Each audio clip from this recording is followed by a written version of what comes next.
Hi, in this video we're going to focus on how you can hire a good freelancer.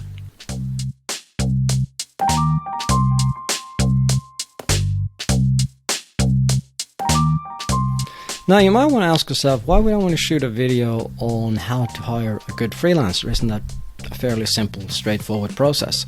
And the reason why I decided to shoot this video is quite simply, I often speak with people who run small businesses, and they often find it difficult to find the freelancers that they're interested in working with. It might be a designer, it might be a writer, it might be a video editor. So I wanted to basically share a video where I get into the process that I've used multiple times to find the people that I want to work with.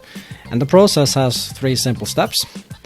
The first thing you want to do is you want to create the brief to a test project. Secondly, you want to hire 3 people to work on that test project, and then you want to hire the best one to work with ongoing. So to show you how you can do that, I'm now going to get into an example of a person that I recently started working with. So the example I wanted to show you here is taken from the website onlinejobs.ph, which is where I recently hired a video editor. Actually, the video editor is currently working on the video edit of what I'm shooting right now. And I wanted to basically show you how I ended up finding this guy. So what I ended up doing is I started by creating a simple job brief. And I knew when I started looking for a video editor that I have absolutely no idea about video editing. I know nothing about the field. So I decided I wanted to learn, and I wanted to learn by creating a small test project. So what you see here is I started to define the amount of work involved, 10 to 20 hours, what the jobs consist of, my preferences. So here I write, I prefer to work with professionals who already know how to do these tasks. I can offer suggestions on how I can do it better. Now that matters a lot to me, because if I don't really know what I'm doing, someone who can somehow guide me is hardly appreciated. I'm looking for a professional video editor more than a virtual assistant that does video editing as one of many tasks, because there's a difference between those 2 things. A professional video editor is someone who just focuses on that, versus a virtual assistant who happen to have access to video editing software. Not exactly the same thing. To be considered for the role, please answer the following in your application to be considered. Now the reason why I ask questions is I want to make sure that whoever is replying to the job brief have actually taken the time to read it. And by putting in these questions, if I very quickly see that they're just cut and pasted a general blurb, then I can just very quickly dismiss them. So here I ask, which relevant skills do you have for the role? Do you have any experience editing explainer videos? If so, can you provide any samples of your work? And then I ask, using this video as an example, how would you edit it to get a good outcome? So this is where I try to challenge the applicant to be more specific on which particular changes they would make to the video. And then I explain, I have over 10 years of experience hiring freelancers. However, I can always improve. Salaries are negotiable based on your experience. So please provide samples and links to your portfolio. This position is initially for a 2-week free trial. I'm willing to pay for field health and SSS on top after 3 months if I'm happy with your work. Now the reason I explain this thing is I'm getting into the salaries negotiable because I'm trying to be fair with the people that I'm working with and let them know that, look, I don't know what the fair estimate is.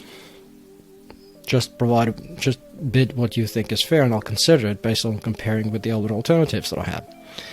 And I get into field health and SSS because this job brief was posted in the Philippines, and I know that making sure that you have healthcare and social services covered matters a lot. So this is something that if I mention this to workers in the Philippines, they really appreciate. And it allows me to build on long-term trust and loyalty, which matters a lot to me because I want to be able to work with people ongoing and have a long working relationship so that I'm able to grow my business. So that's why I laid out the job overview like that. Now, when it comes to the type of applicants that I received, we're now going to get into the search results. And I here received about 36 applicants. And I went through all of these and I looked at their respective replies. And the ones that you see here have that pin with the ones that are highlighted. So here you see I highlighted this person, probably because they answered my key points. And when I went over their resume, their profile, their videos, I thought, well, this looks interesting. However, as you can see here, I didn't reply to this particular person. It might have been because I had other people that were further along in the process. Here we have a very interesting applicant because she went a little bit further. I remember when I first received her reply, I'm not sure if I'm able to show it right here very quickly, but I think I need to go back to the beginning here to show you the very first message. She actually took the time to edit the entire video. And when I showed this to my wife, she was like, hire this person. And I was very, very interested in hiring her and working with her long term, but sadly it turned out that she didn't really have the skills. So what I ended up doing is I paid her for, I think it was about at least 10 hours of work to just do the trial that she already had worked on. But I learned from going back and forth with her that it just took too much time to discuss the nitty-gritty of each little tweak. It was just too much work to deal with.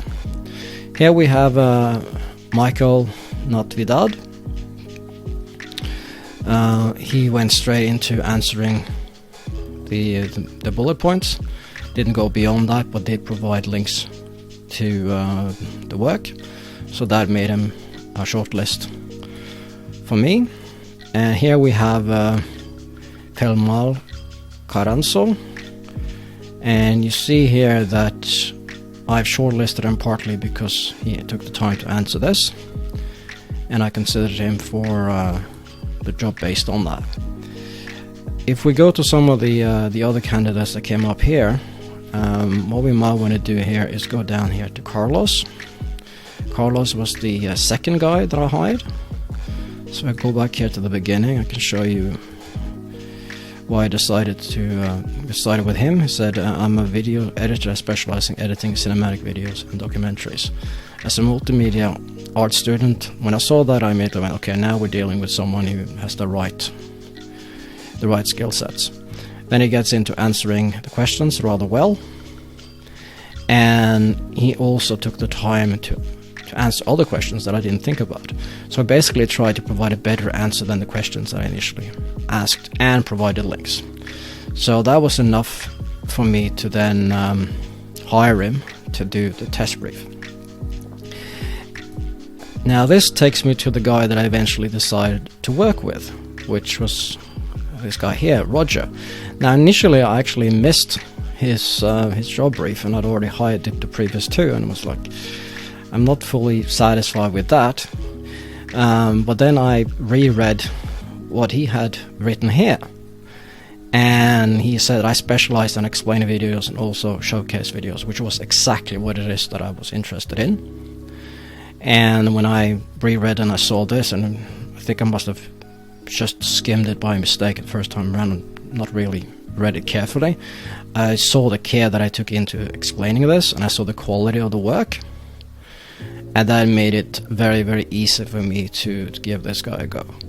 So a key lesson that I learned from working with Roger versus many of the other people that I found on onlinejob.ph in this particular case is that paying more per hour pays off in the end. Because when I send off work to Roger versus some of the other people that I did tests with, yes, the hourly cost is higher, but the final cost for the project is lower, because it's not only important to consider the cost of the project, but also the cost in time and going back and forth and waiting and all that. Versus working with Roger, you're dealing with someone who knows exactly what I need and you just give him a brief when he comes back with exactly what it is that you want, and I don't really have to go back and forth many times to do a lot of revisions.